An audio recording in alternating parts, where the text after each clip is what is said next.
আজকাল আমরা প্রায়ই দেখি স্বামী স্ত্রীর ঝগড়া, প্রেমিক প্রেমিকার বিরোধ বা পরিবারের অন্দরমহলের ঘটনাও ফেসবুক লাইভে কিংবা ইউটিউব ভিডিওর মাধ্যমে প্রকাশিত হচ্ছে।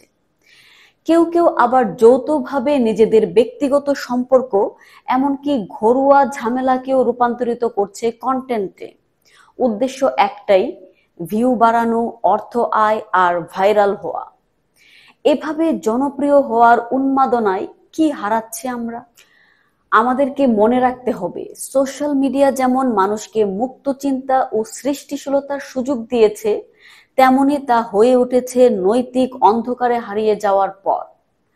আমরা যদি এখনই সজাগ না হই, আগামী প্রজন্মকে আমরা একটি মানবিকতা বর্জিত, অসংবেদনশীল এবং সামাজিকভাবে হিংস্র সমাজ দিয়ে যাব। আর তখন হয়তো ভাইরাল হব আমরা, কিন্তু কেউ আর মানুষ হিসেবে আমাদের মনে রাখবে না।